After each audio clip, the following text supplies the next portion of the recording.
Kalau manusia mereka berbuat syirik kepada Allah, maka dia pasti akan aku hapuskan amalnya, kata Allah, dan pasti dia akan menjadi orang yang paling merugi.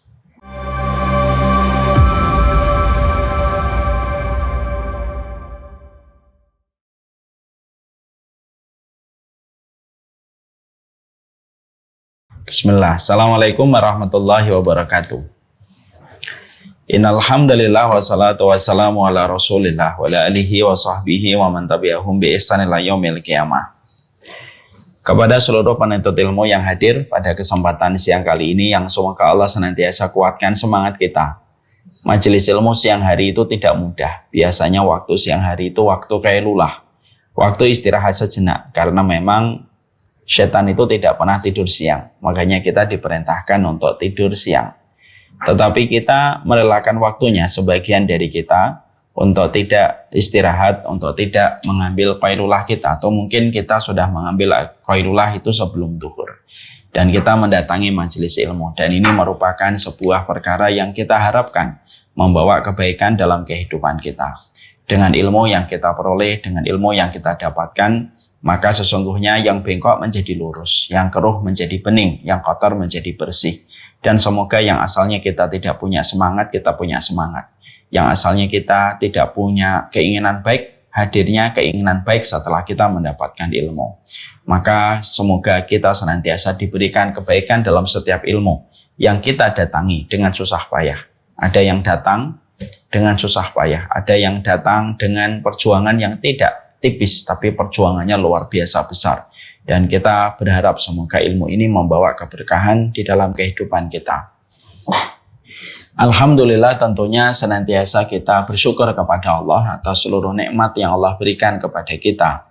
Karena kesyukuran itu sepadan dengan sebuah kata kecukupan. Yang paling menyiksa pada kehidupan itu bukan kemiskinan, bukan pula penyakit, tetapi yang paling menyiksa di dalam kehidupan itu adalah kekurangan dan tidak pernah merasa kecukupan di dalam kehidupan. Disitulah kita paham, bersyukurlah. Bersyukur itu bukan untuk Allah, bersyukur itu bukan untuk siapapun, tetapi bersyukur itu untuk memberi kualitas pada kehidupan kita. Karena siapapun yang bersyukur, tidak ada sebuah kondisi, tidak ada keadaan yang paling sepadan dengan kesyukuran kecuali adalah kecukupan. Ingat, kekurangan itu, merasa kurang itu menyiksa. Menyiksa si kaya, menyiksa si menengah, dan menyiksa si miskin siapapun. Kalau mereka tidak bersyukur kepada Allah. Dan tentunya kita paham, yang kaya belum tentu cukup, yang miskin belum tentu kurang. Dan inilah yang menjadikan kita, memaksa diri kita. Bersyukurlah atas setiap apapun yang Allah sudah berikan pada kehidupan kita. Karena kesyukuran itu sepadan dengan kata kecukupan yang Allah hadirkan pada kehidupan kita. Amin, insyaAllah. Kita akan melanjutkan perjalanan panjang kita untuk menyempurnakan kurikulum kita sebagai penuntut ilmu.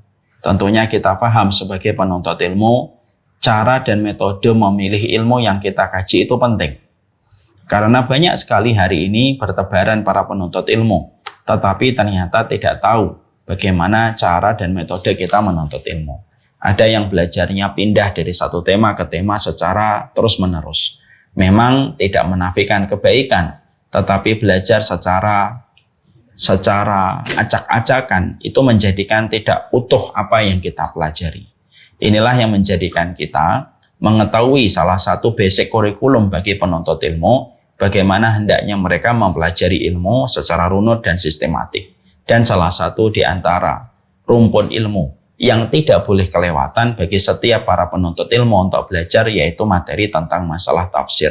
Karena materi ini materi yang sangat agung. Satu, objeknya adalah kalimat Allah dan firman-Nya Allah. Yang kedua, mencakup setiap rumpun ilmu. Mencakup fikih, mencakup akidah, mencakup tazkiyatun nafs, mencakup tentang seluruh syariat yang ada dalam kehidupan. Dan inilah yang menjadikan kita yang kedua. Materi tafsir itu merupakan salah satu basic kurikulum bagi kehidupan para penuntut ilmu. Yang ketiga, kenapa kita harus mempelajari tafsir? Karena sesungguhnya dengan tafsir mampu menjadi sebuah pagar supaya kita tidak terjerumus kepada pemahaman yang sesat. Karena lahirnya pemahaman-pemahaman sesat itu disebabkan mengenali satu pemikiran yang tidak bersumber kepada pemahaman tafsir yang diturunkan oleh Allah. Tidak sesuai dengan firman-Nya Allah dan tidak sesuai dengan pemahaman yang disampaikan oleh Rasulullah. Makanya biasanya orang kalau sudah tidak belajar tafsir, mereka sering bingung ketika mereka mendapati ada satu pemaparan, pemikiran yang datang dan baru. Biasanya banyak orang kebingungan. Makanya kita belajar tafsir supaya kita memiliki sebuah pagar yang menjaga kita dari pemikiran yang menyimpang. Karena yang kita khawatirkan adalah pemikiran kebatilan yang bisa menyerang kepada siapapun. Orang yang mereka belajar belum tentu selamat dengan pemahaman yang benar. Dan itulah yang menjadikan kita selalu berhati-hati dan waspada dalam proses kita mencari ilmu. Kita akan lanjutkan kajian kita.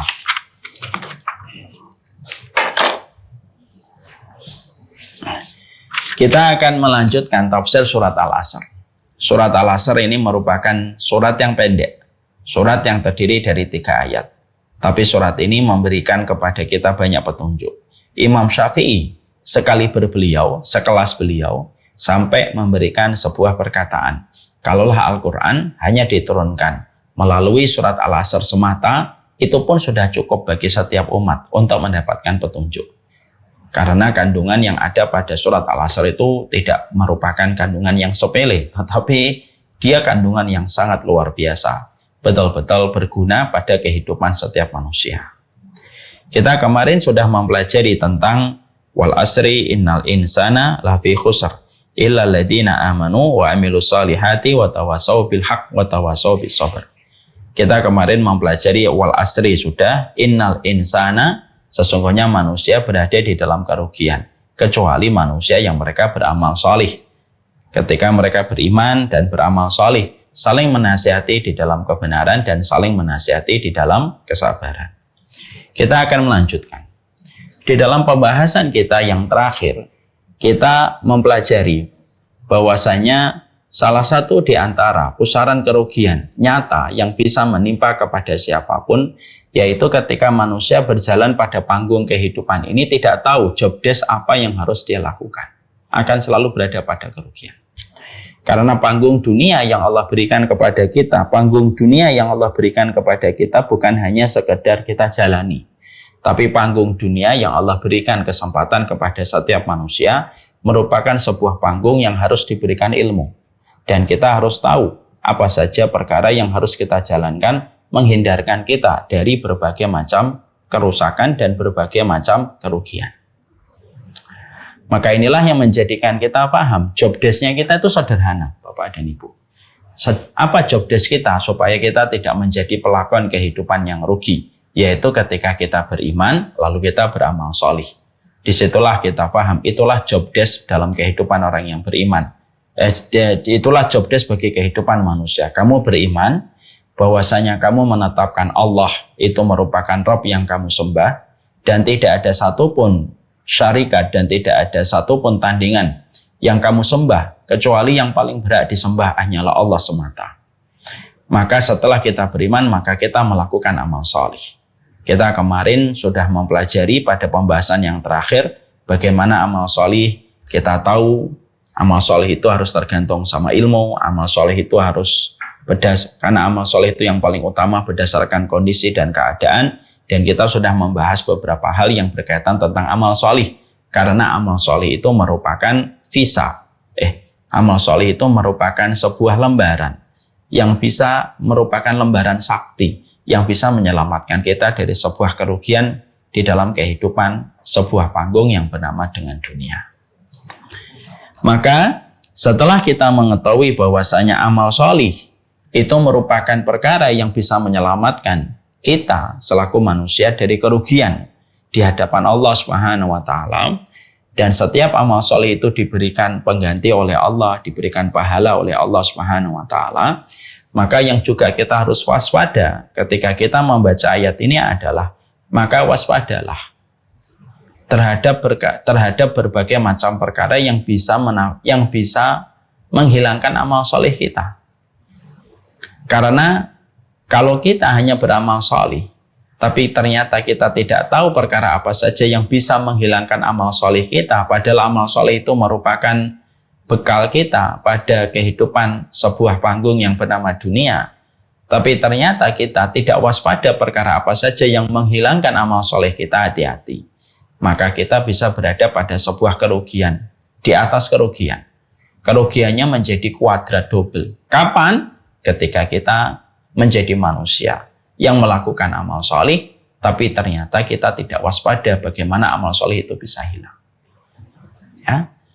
Karena amal soleh itu menghindarkan kita dari kerugian. Amal soleh itulah yang menjadikan kita mendapatkan kelapangan di alam kubur. Amal soleh itu pula yang menjadikan kita lapang dan selamat pada pengadilan Allah. Maka ketika kita sudah tahu dan sudah mempelajari amal soleh yang bisa menjadi sebab terhindarnya kita dari sebuah kerugian, karena kerugian itu menyesakkan dada. Kerugian itu membuat kita frustasi. Coba, kalau kita membayangkan ada orang investasi 100 miliar, tapi setelah itu investasinya tidak balik karena usahanya bangkrut dan tidak berkembang. Dia pasti merasa menyesal, sesek dadanya, dan merasa sedih. Karena kerugian itu sebuah kata yang apabila menimpa kepada seseorang itu akan terasa suasana itu menjadi sangat tidak nyaman pada kehidupan. Apalagi ketika kita mendapati innal insana lafi khusr. Manusia itu berada di dalam kerugian. Kecuali siapa? Mereka yang beramal solih. Dan ketika kita sudah tahu bahwasanya amal solih merupakan antitesa supaya kita tidak mendapatkan kerugian, karena job desk-nya kita sebagai orang yang beriman adalah beramal solih, maka termasuk di antara perkara yang kita harus mengerti tentang amal solih. Jangan sampai kita tidak tahu perkara apa saja yang menghilangkan amal solih. Ya? Karena kalau kita tidak tahu ini dan kita melakukan perkara yang bisa membatalkan amal soleh kita, maka kita berada pada sebuah kerugian di atas kerugian. Kerugiannya menjadi kuadrat. Sudah beramal soleh, tapi justru amal solehnya hilang ketika dia melakukan perbuatan-perbuatan yang menghilangkan pahala amal soleh yang telah dia kerjakan. Sebelum saya menjelaskan apa saja sih perkara-perkara yang menghilangkan wa amilus shalihat pada kehidupan manusia, saya memberikan sebuah keterangan.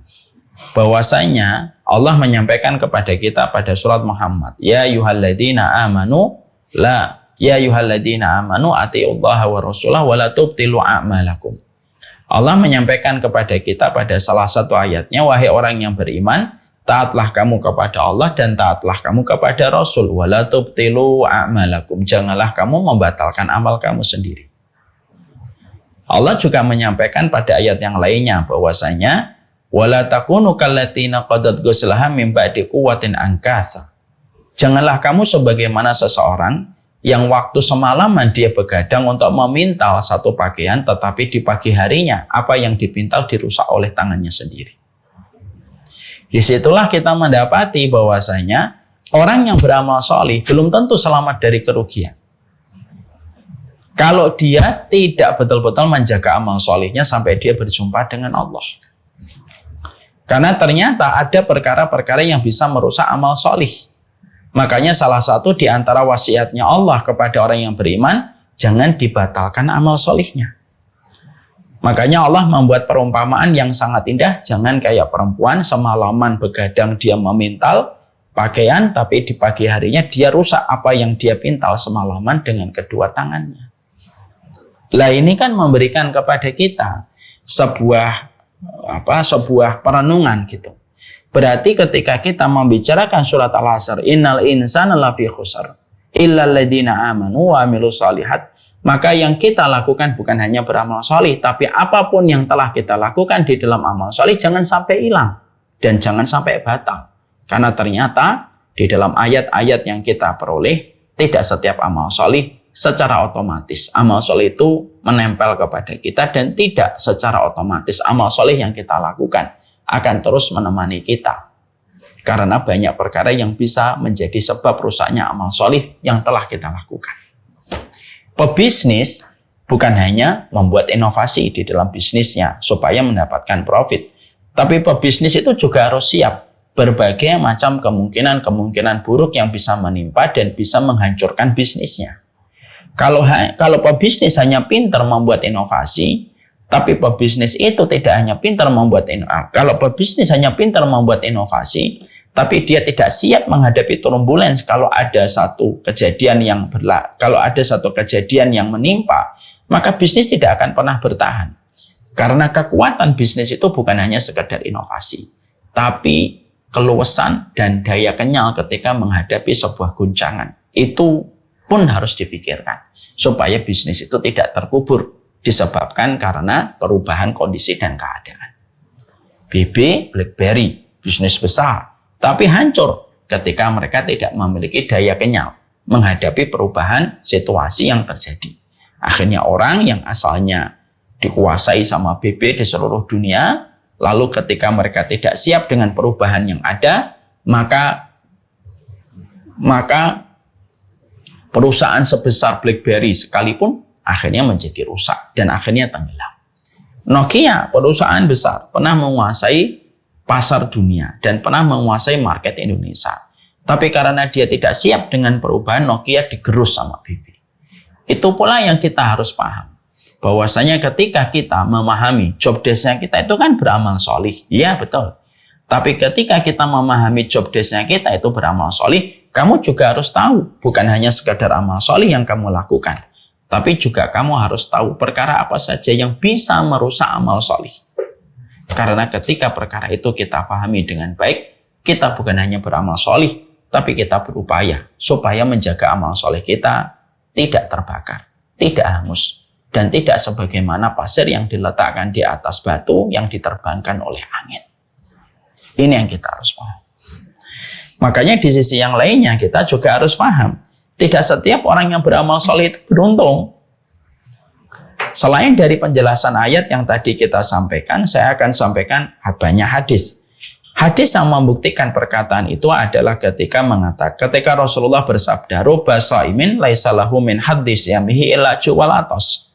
Berapa banyak orang yang mereka itu berpuasa, tetapi puasa yang dia lakukan tidak mendapatkan pahala apapun kecuali lapar dan dahaga. Rasulullah mengatakan pula dalam riwayat yang lainnya, ada orang yang sholat selama 60 tahun tapi tidak mendapatkan apapun dan justru terlaknat. Ini kan mengerikan kan? Berarti orang yang beramal solih belum tentu selamat dari kerugian. Kalau dia tidak betul-betul berusaha memberikan yang terbaik dan tidak berusaha menjaga amal solihnya. Karena ternyata tidak setiap amal solih itu langsung secara otomatis menyelamatkan kita dari kerugian. Sampai semua komponen kita sebagai seorang pekerjanya Allah, employee of Allah ini, sebagai pegawainya Allah itu betul-betul memperhatikan semua aspek dan semua faktor dan unsur yang ada pada kehidupan ketika kita beramal solih. Ya, ternyata orang berpuasa, belum tentu orang yang berpuasa mereka diterima amal puasanya, dan belum tentu amal puasa itu memberuntungkan orang yang berpuasa. Sampai orang yang berpuasa itu betul-betul memenuhi setiap rukun dan syaratnya. Memenuhi setiap rukun dan syaratnya. Ini pula yang kita jumpai, ini pula yang kita dapatkan, dan ini pula yang kita peroleh. Ya. Apa yang kita peroleh dalam penjelasan yang lain juga diterangkan. Dalam penjelasan yang lain itu diterangkan begini. Kalaulah orang yang berbisnis belum tentu sukses, kalaulah orang yang menanam padi belum tentu dia panen, kalaulah orang yang memberikan laporan belum tentu laporannya diterima sama atasan, maka sama. Orang yang beramal soleh pun belum tentu amalnya itu diterima. Belum tentu amal itu bisa menjadi sebab menghindarkan dia dari kerugian kelak di akhirat. Karena apa? Ada orang yang beramal, tapi ternyata di akhirat dia tidak mendapatkan apapun kecuali api neraka yang menyala-nyala. Makanya Allah menyampaikan, amilatun nasibah, tasla naron hamiyah. Berapa banyak orang yang beramal, kepayahan dan keletihan, tapi mendapatkan api neraka yang menyala-nyala. Lah itu semakin membuat kita terjaga. Itu membuat kita semakin mengerti. Masya Allah ya. Berarti salah satu di antara perkara yang harus kita ketahui supaya betul kita terhindar dari kerugian, jangan sampai amal soleh kamu menjadi padam, dan jangan sampai amal soleh kamu menjadi hilang. ketika kamu melakukan perbuatan-perbuatan yang menyebabkan amal soleh itu menjadi tidak bermakna di sisi Allah. Sekarang, karena ada kaitannya dengan wa'amilus sholihat yang menghindarkan kita dari kerugian, sekarang kita ingin bahas. Ada 6 perkara yang harus selalu kita waspadai, yang bisa menjadikan amal soleh kita menjadi hilang. Padahal kan kita beramal soleh sudah susah payah. Dan tidak ada manusia yang ingin amal solehnya itu hilang. Adakah orang yang mau bekerja selama 30 hari lalu tidak mendapatkan balasan? Tidak ada. Adakah orang yang mau untuk menggenjot ojeknya selama 2 hari berturut-turut dan tidak berhenti kecuali tidur lalu tidak mendapatkan bayaran? Tidak ada. Maka sesungguhnya inilah yang menjadikan kita harus paham ada 6 perkara yang bisa menghilangkan pahala amal soleh kita. Dan ini merupakan sebuah bentuk kerugian pada kehidupan manusia. Karena rugi itu bukan hanya mereka yang tidak beramal soleh, tapi yang rugi itu adalah orang yang beramal soleh tapi amal solehnya jadi hilang. Itu juga ruginya double. Nah, ruginya juga double. Ruginya itu kuadrat. Maka apa itu 6 perkara yang kita harus hati-hati supaya kita waspadai, supaya kita sikapi dengan hati-hati, dan supaya kita menjaga dari 6 perkara itu supaya tidak menimpa keburukan amal soleh yang telah kita lakukan. Karena ternyata ada dosa-dosa yang bisa menghilangkan pahala amal soleh yang telah kita lakukan. Apa itu 6 perkara yang harus selalu kita hindarkan setelah kita sibuk dengan amal soleh yang menghindarkan kita dari berbagai macam kerugian? Yang pertama, di antara perkara yang bisa menghilangkan pahala amal soleh yang telah kita lakukan tentunya kesyirikan. Kesyirikan itu pada dasarnya menghilangkan semua amal soleh yang telah kita lakukan. Ya. Apapun yang telah kita kerjakan, kebaikan apapun yang telah kita lakukan dengan susah payah, tetesan keringat kita mengerjakannya, sekalinya seorang manusia melakukan kesyirikan, lalu mendatangkan tandingan bagi Allah, padahal Allah yang menciptakannya, lalu mendatangkan sesuatu yang dia imani sesuatu itu sebagaimana dia mengimani Allah, hati-hati, hati-hati. Lain asyrakta la yahbatanna amaluka wa la takunanna minal khasirin. Allah menyampaikan kalau kamu berbuat syirik, la yahbatanna amaluka, Allah akan hapuskan seluruh amal soleh apapun yang telah kamu lakukan, wala takunanna minal khasirin, dan kamu pasti menjadi orang yang merugi. Ya. Jadi Allah menyampaikan pada ayat ini jelas sekali, ya, bahwasanya kesyirikan itu menghilangkan seluruh pahala, menghilangkan seluruh kebaikan. Makanya kalaupun orang baik, kalaupun dia melakukan banyak kebaikan, tetapi dia melanggar satu boundaries, satu garis yang Allah pasang supaya manusia betul-betul mematikan kesyirikan, supaya manusia itu betul-betul menjauhi kesyirikan. Lalu ada manusia, dia melakukan amal soleh, lalu akhirnya amal soleh yang dia lakukan disertai dengan kesyirikan, sudah porak-poranda, bubar semuanya. Amal solehnya itu menjadi tidak bermakna di sisi Allah. Ya, walaupun orang itu orang yang baik, tapi ketika kebaikan itu tidak disertai komitmen untuk mengimani bahwasanya Allah merupakan zat yang paling berat disembah,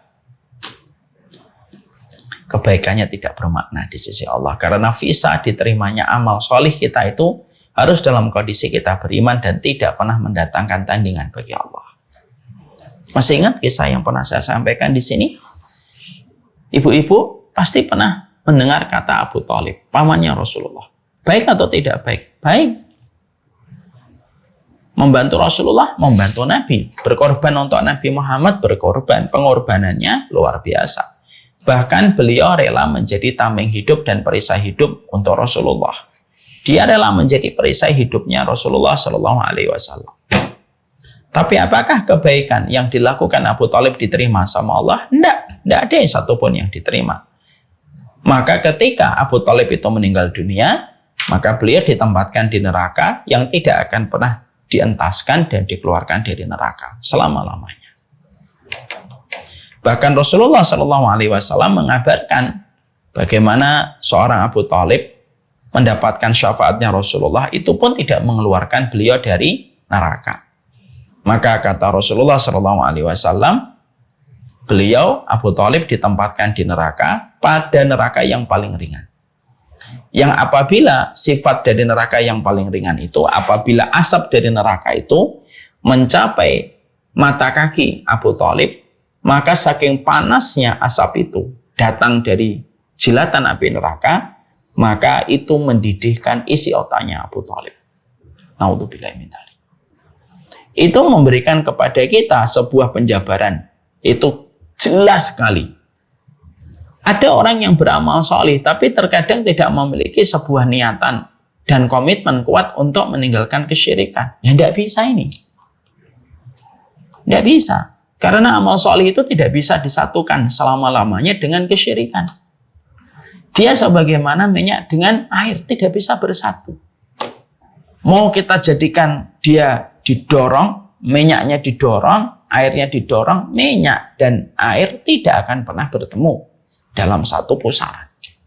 Dia akan membentuk barrier sendiri antara minyak dengan air. Amal soleh pun sama. Makanya ketakutan yang paling besar yang dimiliki oleh para sahabat dan oleh para nabi, tidak ada ketakutan yang paling besar kecuali ketakutan mereka terhadap kesyirikan. Mereka paling takut terhadap kesyirikan. Jadi mereka khawatir betul terhadap kesyirikan. Karena apa? Kesyirikan itu betul-betul menjadikan orang rugi. Makanya sampai Allah menyampaikan, la in asyrokta la yahbatanna amaluka wa la takunanna minal khasirin. Makanya sampai kita mendapati bagaimana Allah menyampaikan, kamu pasti akan menjadi orang yang rugi. Ya. Lain asyrak. Sebentar ya.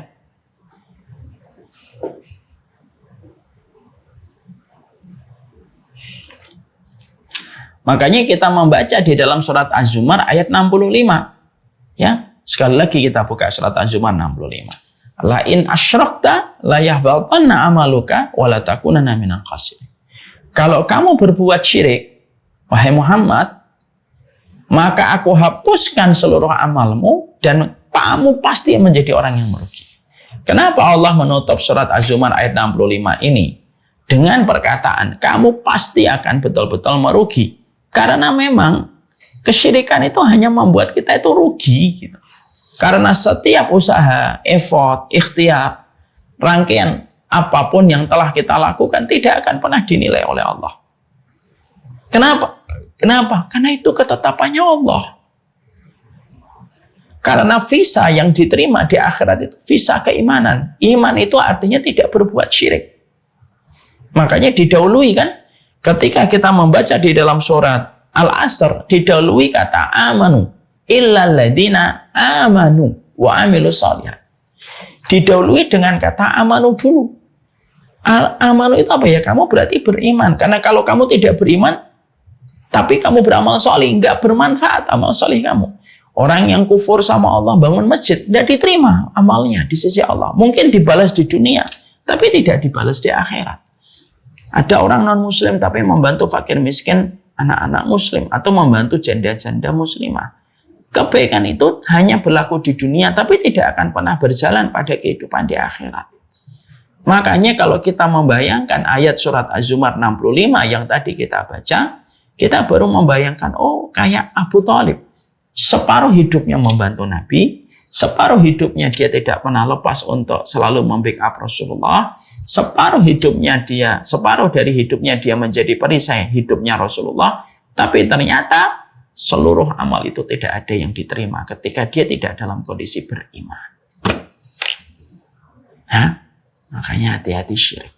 Syirik itu hari ini Masya Allah bisa muncul di mana-mana. Bisa muncul di handphone, bisa muncul di program, adanya dukun dan lain sebagainya. Yang secara tidak sadar menggiring kita. Yang secara tidak sadar itu menggiring kita. Dan secara tidak sadar itu menggiring kita menjadi orang yang merugi ketika tidak ada satu amalan yang diterima dari Allah. tidak ada satu amalan yang diterima oleh Allah. Bukankah menakutkan? Ya. Kita hidup hari ini pada kondisi ketika manusia tidak peduli lagi dengan kesyirikan. Dalam tidak peduli kesyirikan. Karena tidak paham gitu. Bahkan maaf ya, bukan hanya tidak peduli dengan kesyirikan. Bukan hanya tidak peduli dengan kesyirikan. Bahkan ya, definisi syirik aja mereka tidak tahu. Definisi syirik itu orang tidak tahu. Kalau ditanya apa itu syirik? Syirik tanda tak mampu. Itu syirik. Syirik itu syirik menurut versi bahasa Indonesia itu. Syirik itu definisinya adalah antaj'ala lillahi niddan wa huwa khalaqaka. Kamu mendatangkan tandingan bagi Allah. Ya, kamu tandingkan tandingan bagi Allah. Padahal Allah menciptakan kamu. Dan banyak orang yang tidak tahu tentang kesyirikan. Lalu kalau ada yang mengatakan, Ustadz, emang ada orang yang syirik melakukan amal solih? Loh ada. Karena banyak orang yang banyak orang yang melakukan kesyirikan itu mereka memiliki 1000 alasan atas kesyirikan. Padahal yang mereka lakukan itu ya kesyirikan. Ya. Ya. Dan itu diterangkan pula oleh Allah Subhanahu wa taala di dalam surat Az-Zumar lagi. Kita buka di dalam.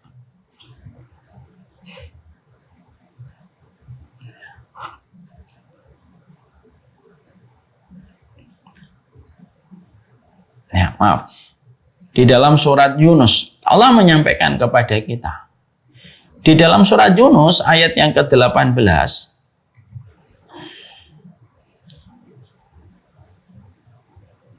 Allah menyampaikan kepada kita, wa ya'buduna min dunillahi ma la yadhurruhum wa la yanfa'uhum wa yaquluna haula'i syufa'auna indallah. Dan Allah menerangkan orang-orang musyrik itu mereka menyembah selain Allah.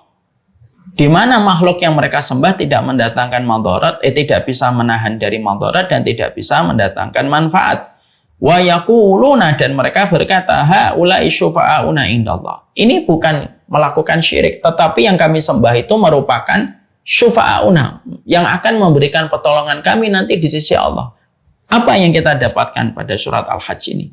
Loh, bahkan orang yang melakukan kesyirikan itu hari ini pun tidak sadar bahwasanya yang mereka lakukan adalah kesyirikan. Bahkan pada zaman Rasulullah, orang yang melakukan kesyirikan itu ketika menyembah sama berhala. Ketika ditaruh 360 berhala di sekitar Ka'bah, mereka itu tidak menganggap itu syirik. Mereka menganggap Tuhan-Tuhan berhala yang mereka sembah, itulah yang akan menghantarkan setiap doa dan pesan mereka kepada Allah. Artinya banyak orang itu yang tidak sadar dengan kesyirikan. Kitab Tauhid tidak pernah dipelajari. Kitab Akidah tidak pernah dikaji. Akhirnya orang tidak paham kesyirikan itu apa saja.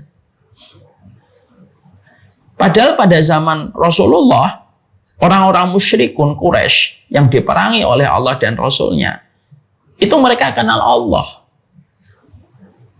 Mereka itu kenal Allah. Jadi kalau mereka ditanya, wala in sa'altahum man khalaqas samawati wal ard. Kalau mereka ditanya, man khalaqas samawati wal ard. Kalau orang-orang musyrikun pada zaman dulu ditanya, siapa yang menciptakan langit dan bumi? La yaqulun Allah. Mereka itu pasti mengatakan yang menciptakan langit dan bumi itu Allah.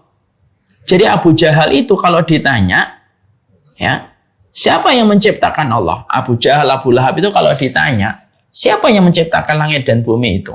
Mereka pasti mengatakan, sesungguhnya yang menciptakan langit dan bumi itu Allah. Ya, makanya Allah menyampaikan di dalam surat Az-Zumar ayat yang ke-38. Wala in sa'altahum man khalaqas samawati wal ardi la yaqulun Allah. Kalau orang-orang musyrik itu ditanya siapa yang menciptakan langit dan bumi, maka orang-orang musyrik itu Abu Jahal, Abu Lahab, Walid bin Mughirah itu akan mengatakan, loh yang menciptakan langit dan bumi itu Allah.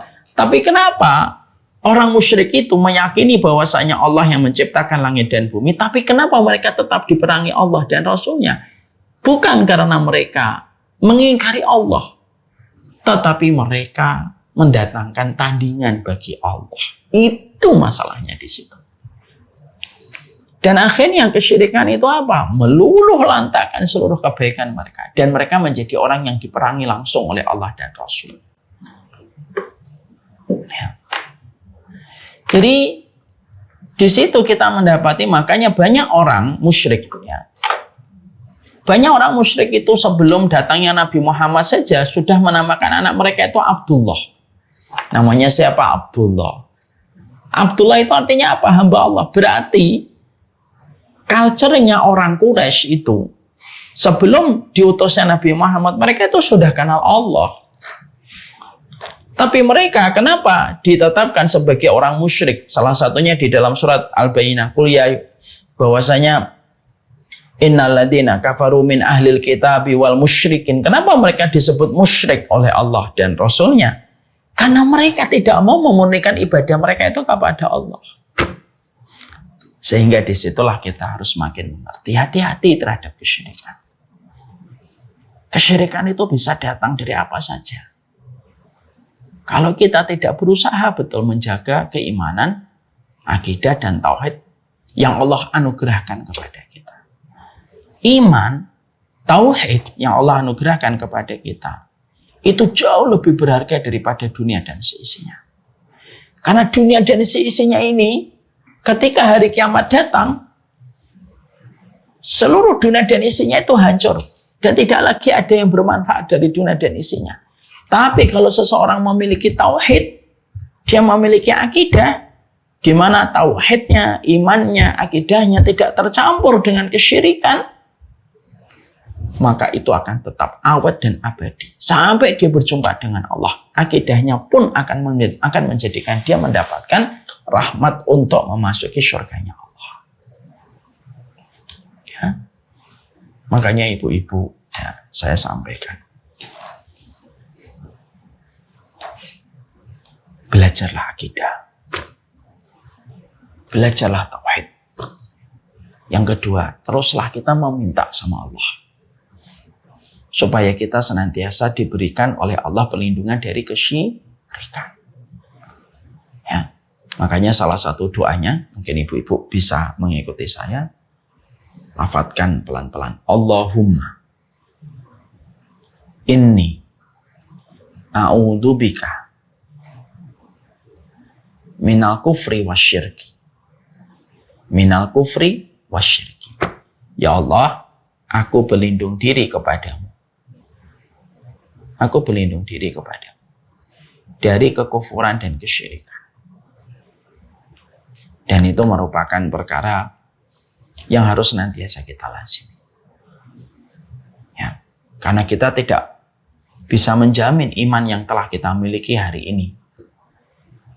Apakah betul-betul sudah steril dari kesyirikan? Dan kita juga tidak bisa menjamin di hari mendatang apakah kita betul-betul mampu menghindari dari setiap kesyirikan. Karena banyak perkara yang bisa terjadi di hari-hari kita mendatang.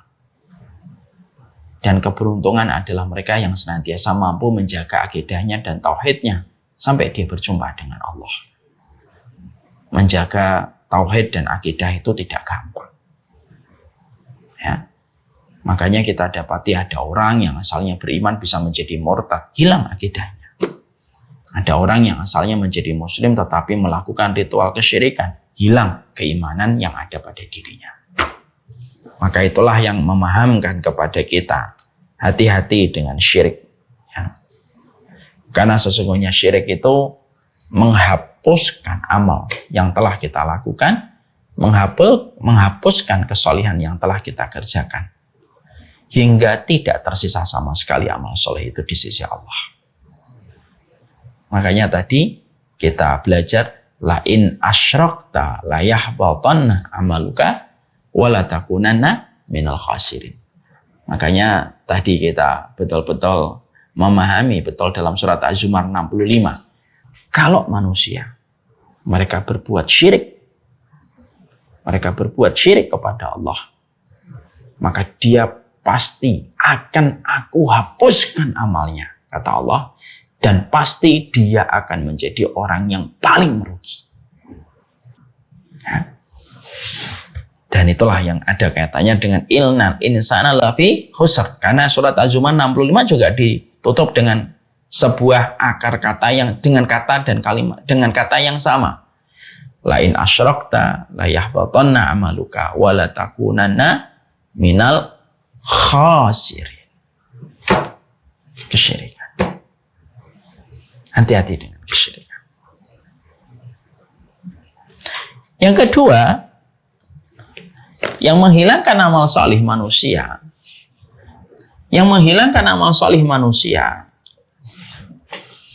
dan akhirnya menjadikan tidak bermakna setiap amal salih yang telah dia lakukan, amal salih yang telah dia kerjakan. Itu apa?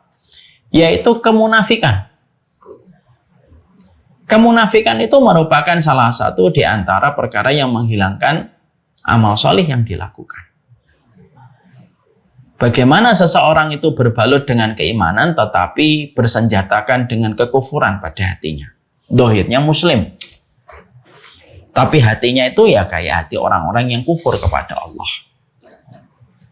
Ibnu Abi Malikah disebutkan oleh Imam Ibnu Katsir. Saya melihat 30 sahabat dan tidak ada yang paling dikhawatirkan para sahabat kecuali para sahabat itu paling khawatir kalau mereka itu terkena kemunafikan. Karena kemunafikan itu mengerikan. Kemunafikan itu sangat mengerikan. Makanya kita mendapatkan pula perkataan dari Imam Ibnu Katsir di dalam tafsir Al-Quranul Azim di ayat-ayat pertama pada surat Al-Baqarah. Allah ketika menerangkan tentang orang kafir, Allah menerangkan cuma 2 ayat. Tapi ketika Allah menerangkan di dalam surat Al-Baqarah, di awal-awal surat Al-Baqarah, ketika Allah menerangkan tentang orang munafik, Allah terangkan 13 ayat.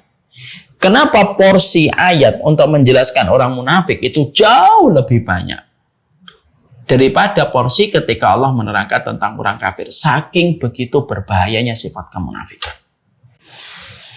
Dan kemunafikan itu mengekalkan pelakunya di dalam neraka.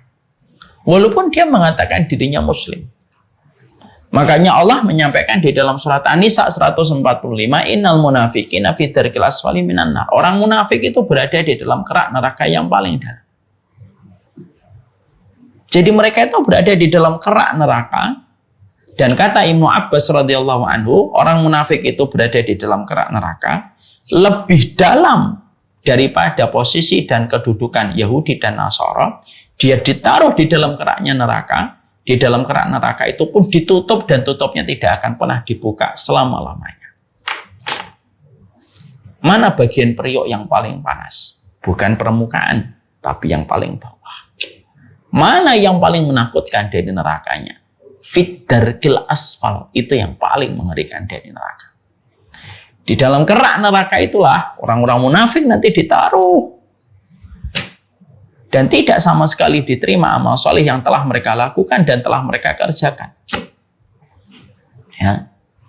Tidak diterima sama sekali amal soleh yang telah mereka lakukan dan mereka kerjakan, ditaruh di dalam kerak neraka dan ditutup oleh Allah dengan penutup yang tidak ada pembukanya selama-lamanya. Dan mereka bertahan di situ sampai waktu yang tidak ada ujung dan akhirnya.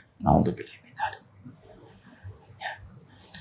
Makanya Allah lalu mengingatkan bahwasanya perkara yang harus selalu kita waspadai adalah ketika seseorang terjangkiti dengan penyakit kemunafikan.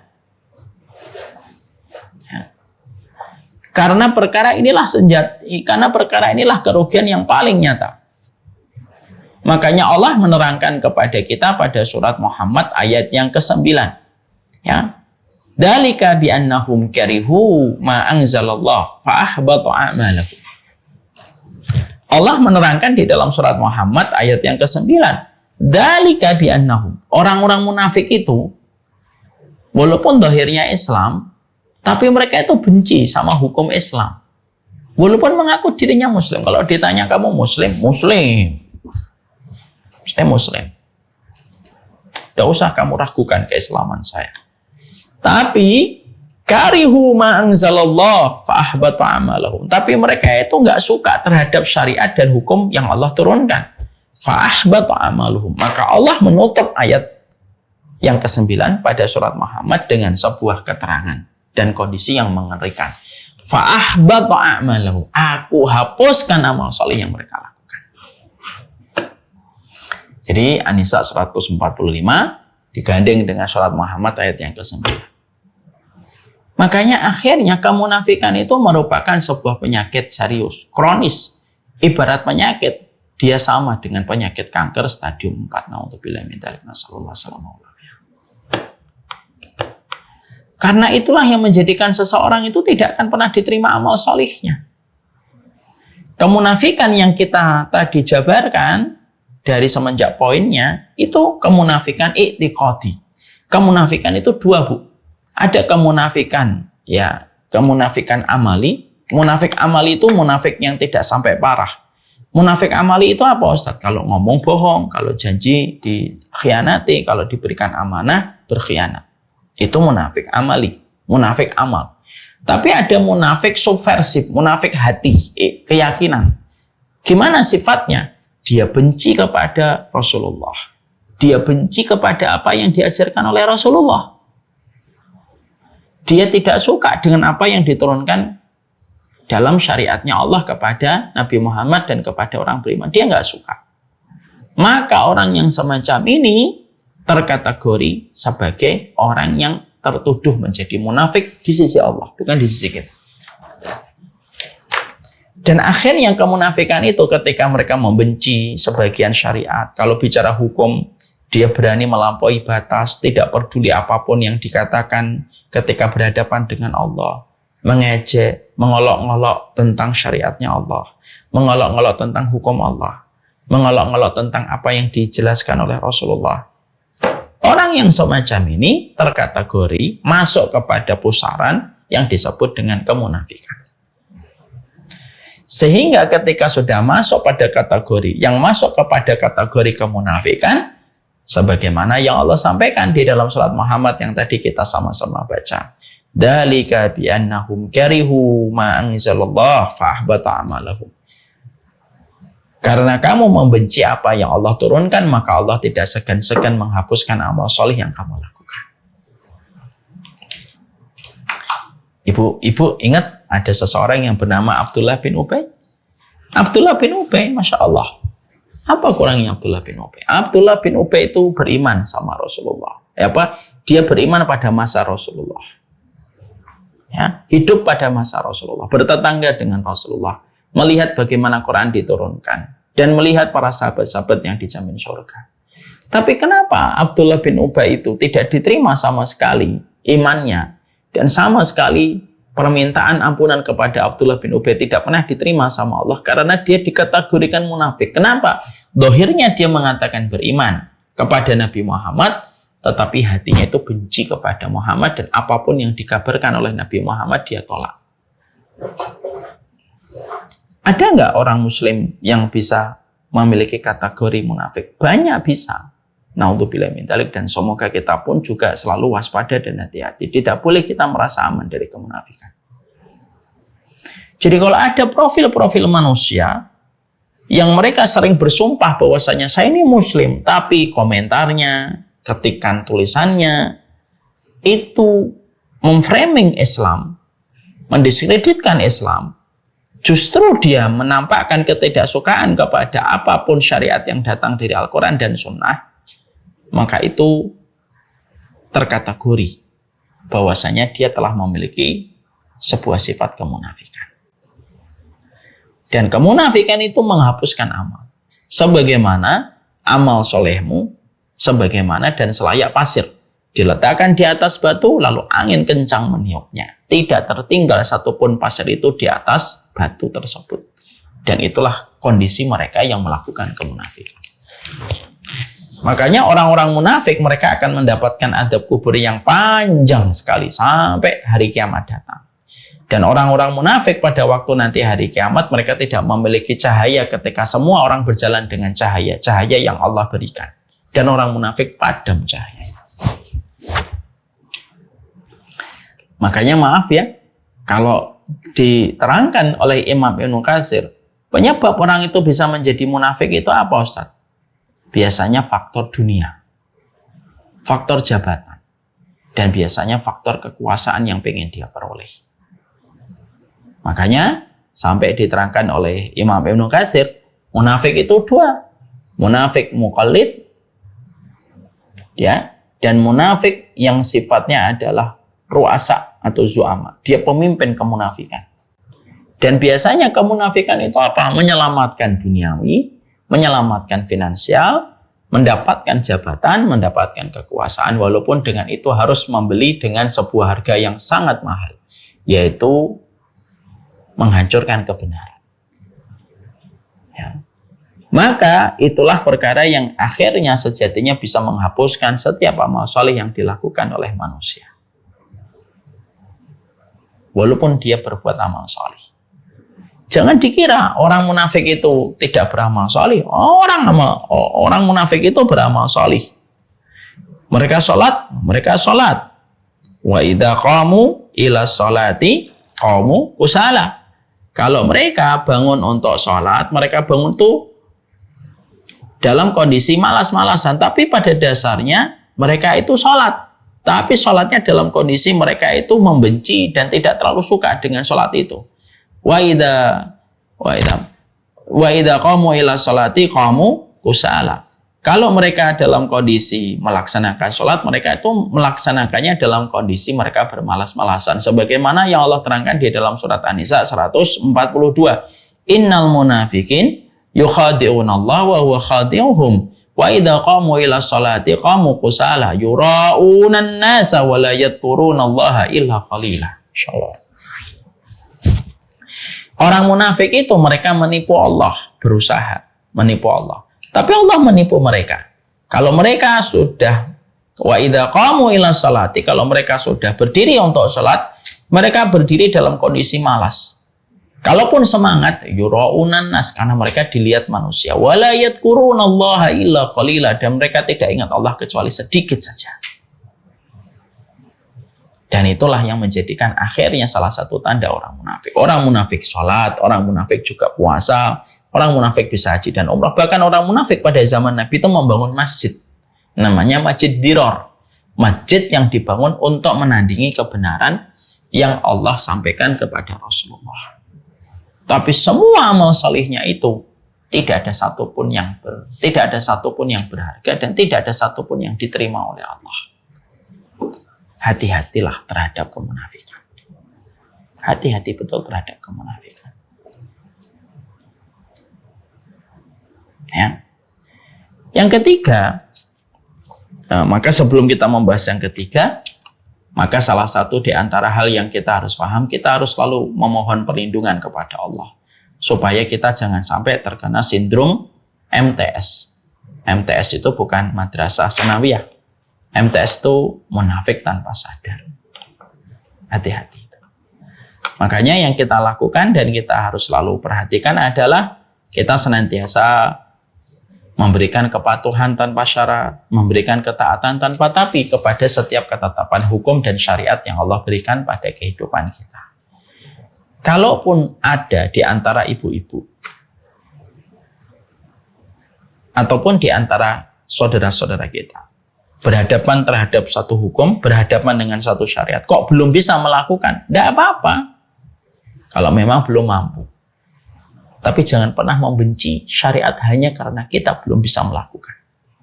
Misal, ada fulanah belum bisa pakai jilbab karena banyak sekali alasan yang dia miliki. Ketidakbisaan dia untuk memakai jilbab, ketika dia terus berdoa kepada Allah supaya dimampukan, satu waktu dia akan dimampukan. Itu berbeda sekali dengan orang dihadapkan kepadanya syariat jilbab, lalu karena dia tidak mampu melakukan, dia membenci syariat jilbab. Oh, jilbab itu lambang penjajahan kepada kalangan wanita. Loh, gimana seorang muslim bisa ngomong gitu? Ada seorang mengaku dirinya muslim, intelektual, lalu berkata, oh, hukum dan syariat Al-Quran itu sudah tidak relevan pada kondisi hari ini. Lah, kalau tidak relevan, terus yang relevan siapa? Hal-hal semacam itulah yang menjadikan kita senantiasa harus paham. Ya, kita harus memberikan komitmen sekuat mampu kita terhadap syariat. Kalaupun kamu tidak mampu, kalaupun saya ada satu syariat yang belum mampu melakukan, bukan berarti kita akhirnya membenci syariat itu. Karena tidak ada yang membenci syariat Allah kecuali datang dari hati orang yang sudah munafik. Datang dari hati orang yang sudah munafik. Itu yang kita harus mengerti. Yang berikutnya yang kita juga harus lakukan adalah tidak boleh seseorang itu merasa aman dari kemunafikan. Ini tidak boleh seseorang itu merasa aman dari kemunafikan. Jadi ketika kita mendengar penjelasan yang begitu mengerikan tentang kemunafikan, apa akibatnya yang dirasakan manusia nanti di hadapan pengadilan Allah ketika mereka munafik, bahkan posisi orang munafik itu jauh lebih di bawah kerak neraka dibandingkan orang Yahudi dan Nasara sekalipun, jangan pernah kita merasa bahwasanya diri kita, insya Allah saya tidak munafik. Orang yang merasa aman dari kemunafikan biasanya ada sifat kemunafikan. Tapi orang yang merasa tidak aman dari kemunafikan dan dia selalu waspada dan selalu khawatir jangan-jangan saya munafik, itu berarti telah tumbuh keimanan. Itu kata Hasan Al-Basri. Man ya'man bin nifaq, siapapun yang merasa aman dari kemunafikan, bisa jadi ada tumbuh kemunafikan. Tapi bisa jadi siapapun mereka yang merasa khawatir dengan kemunafikan yang bisa menimpa kepada dirinya. Orang yang merasa dia itu ada kemunafikan pada hatinya, orang yang merasa ada kemunafikan pada hatinya, maka dia telah tumbuh pohon keimanan di dalam jiwanya. Makanya kita tidak boleh selalu merasa aman dari kemunafikan. Bahkan semua penjabaran yang berkaitan tentang kemunafikan, jangan diasumsikan, wah ini cocok nih, ini kelihatannya dia itu munafik. Bukan untuk orang lain. Penjelasan, pembahasan tentang kemunafikan itu lebih mengarah kepada diri kita. Jangan-jangan kita ini munafik atau enggak ya? Karena apa? Karena sekali berpara sahabat saja, sebagaimana yang tadi diterangkan oleh Ibnu Abi Malikah, seorang ulama, sekali berpara sahabat saja merasa tidak aman dari kemunafikan. Makanya jangan pernah merasa aman dari kemunafikan. Umar bin Khattab saja, beliau selalu khawatir terhadap sifat kemunafikan, jangan-jangan ada pada dirinya sifat kemunafikan. Ayo saya terangkan ya, gimana ketakutan Umar bin Khattab terhadap kemunafikan. Rasulullah itu pernah mendikte siapa nama orang munafik pada zamannya. Lalu setiap nama itu ya disampaikan kepada Hudzaifah ibn Yaman. Maka semenjak Rasulullah mendiktekan nama-nama orang munafik kepada Hudzaifah ibn Yaman, Umar bin Khattab itu selalu berkata kepada Hudzaifah, ya Hudzaifah, apakah nama saya ada nggak di daftar nama yang diceritakan oleh Rasulullah kepada dirimu?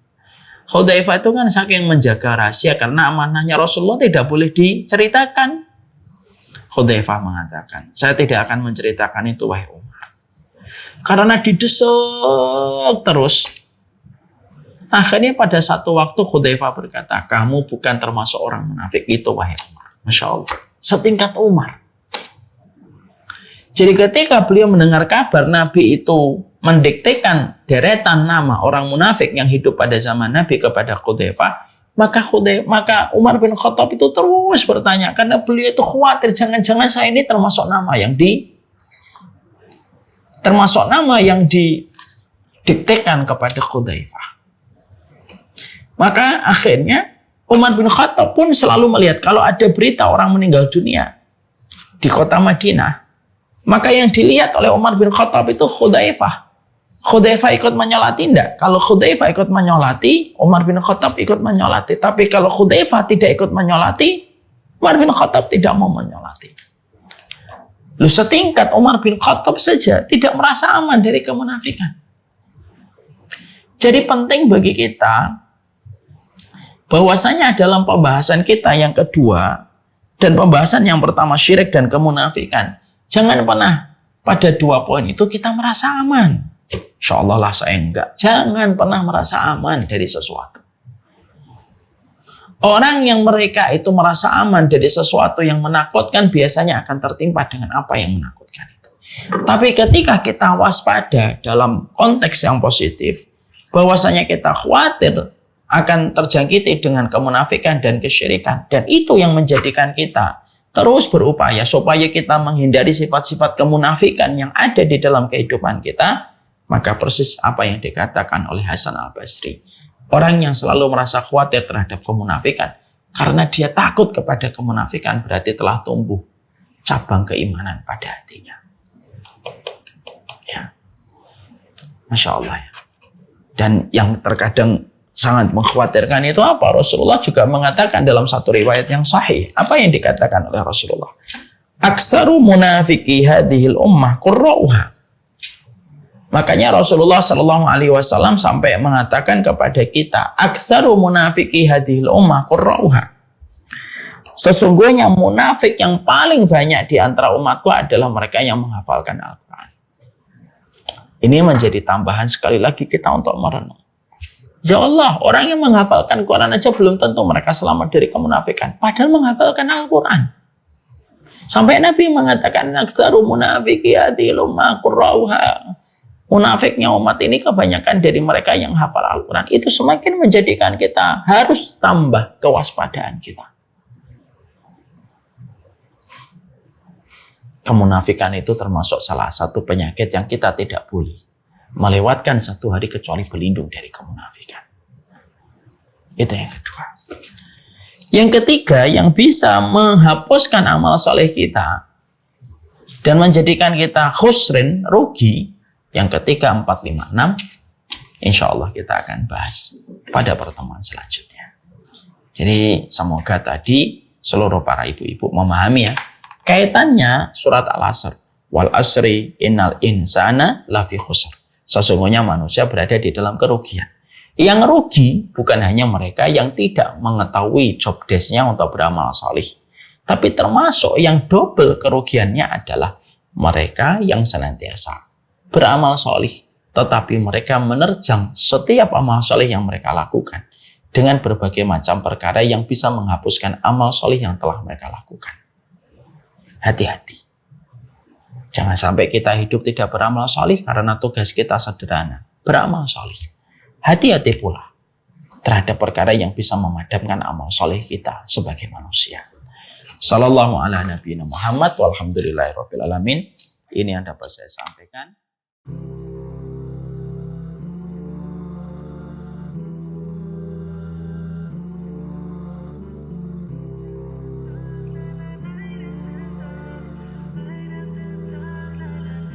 You feel it in your heart. His love for you is unconditional. You knew it from the start. He's the one. This feeling is incredible. Oh yeah, yeah. Here's one thing I want you to know. Turn around, you just have to go. Don't give up, knowing you will grow.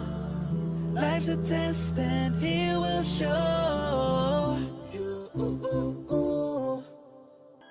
that there is light after dawn. Hey, yeah.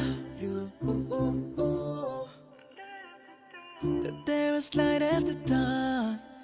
Hey, yeah. Light after dark, la la, light after dawn. Light after dark, la la, light after dawn. Light after dark, la la, light after dawn.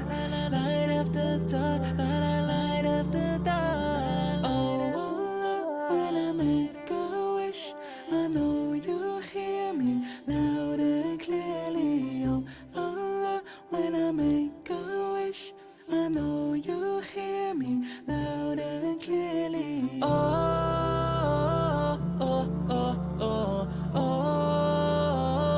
oh, oh, oh, oh, oh, oh, oh, oh, oh. Light after dark, la la, light after dawn. Light after dark, la la, light after dawn. Light after dark, la la, light after dawn. Light after dark, la la, light after dawn.